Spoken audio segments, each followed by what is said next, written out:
Mambo vipi mfuatiliaji wa Sam Online Skills? Karibu tuendelee katika video inayofuata. Video iliyopita tuliangalia namna ya kutengeneza section ya video ambayo tuliweza kutengeneza, na leo nitakuja kuzungumzia vitu kama vitatu kama sio vinne hivi. Kwanza, upande wa website. Hapa kama unataka kutengeneza application ambayo unaiunganisha na website yako, utakuja kwenye section, utaweka na utagusa upande wa section ambazo ni za website. Kisha baada hapo utaipa website yako jina. Hapa sisi tutaweka tu let's say website. Alafu hapa utakuja kuweka link ya website yako. Unaenda kwenye website yako, unahakikisha uko sehemu ya home, alafu unakuja hapa juu unagusa, then una copy link. Ukisha copy link, unakuja kuipaste. Hapa ina maana utakuwa umechukua link ya website yako ambayo mtu akigusa tayari anaingia kwenye website yako. Ni just simple tu. Hapa kisha utakuja hapa, unaweza ukaselect hapa open link external, usiweke hiyo. Ukiweka external ina maana mtu akigusa link anatoka nje ya application.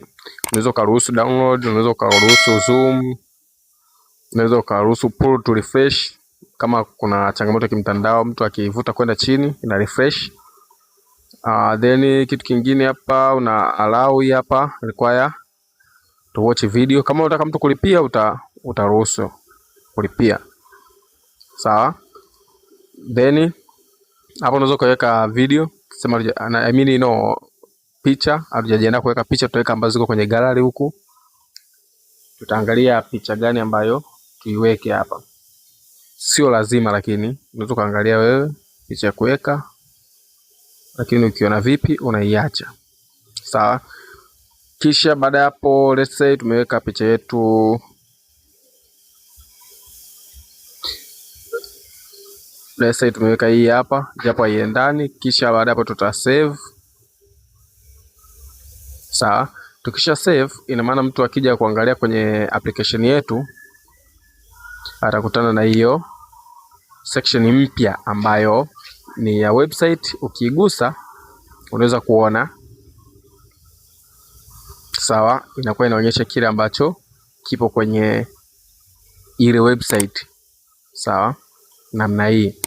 Okay, kitu kingine ambacho nataka tukizungumzia hapa ni website application ambazo zinahusiana na kitu kinaitwa HTML. Hapa kama wewe ni mjuzi wa code, mtaalamu wa code, utakuja eneo hili hapa. Unaweza kutumia interdirect HTML. Ukigusa interdirect HTML, na maana hapa unaanza mwenyewe kuweka kodi zako. Unaanza mwenyewe kuweka kodi zako hapa. Sawa? Kama unavyoweza kuona, utaweka title, then utaanza kuweka kodi zako. Lakini kama umeshatengeneza kodi huko kutumia HTML code editor, utakuja kuweka kodi yako hapa. Utaweka kodi, then na mambo mengine yataendelea. Hiyo ni kwa wataalamu wa kodi. Na kama nilivyokwisha kuambia kwamba mimi sio mtaalamu wa coding, kwa hiyo kipengele hicho nikikufundisha nitakudanganya. Okay, kitu kingine ni upande wa chat finder na user finder. Kwa mfano, unajua kuna mtu anatumia application hii lakini unataka umtafute. Sawa? Lazima kuwe na hii section ambayo itamsaidia mtu kuweza kutafuta mtu yeyote kwenye application hii, sawa, ambaye ni mtumiaji wa application. Kwa hiyo utaita finder, then utakuja unaweza ukaipa image au usiipe, lakini profile image, allow profile image, allow, hizi zote hazina shida. Sawa? Unaweza ukaachana nazo hizi. Cha msingi ukishaweka hiyo hapo, utakuja utaangalia profile image, private chat. Kama mtu anaweza kuona profile image ya huyo mtu, anaweza akafanya private chat na yeye. Lakini pia video chat, anaweza akafanya video chat na yeye. Ukiallow hapo send image in private, anaweza akasend. Unaona? Lakini send video in private pia anaweza akasend, na vitu kama hivyo, emoji na kadhalika. Then utakuja kwenye kipengele kingine hapa, user online indicator. Itamuonyesha kwamba huyu mtu hayuko online ikiwa hajawa online kwa muda wa let's say dakika 30, au tukiset dakika 10, na maana sipokuwa kwenye hii application kwa dakika 10 tutaona ni offline. Sawa. Lakini hide inactive users, kwa watu ambao hawajatumia application kwa muda fulani, tuwa hide waonekane kama, yani wasionekane kwenye application. Labda mtu hajatumia hapa, nasema more than one day, mtu anaweza hajatumia siku moja lakini akawa bado ni active user. Kwa hiyo sisi tutaweka mtu ambaye hajatumia kwa muda wa siku 30.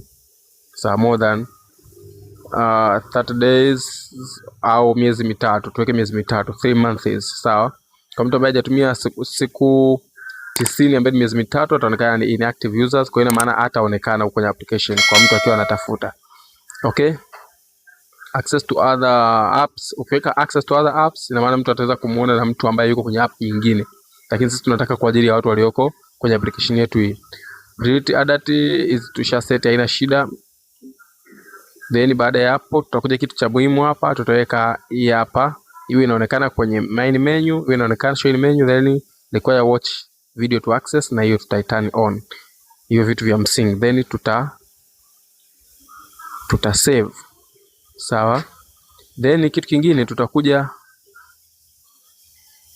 hii tumeweka ni chat finder kwa mtu akiwa na anatafuta chats. Okay. Lakini mtu akiwa na find mtu, if I don't mistake, tumeweka chat finder.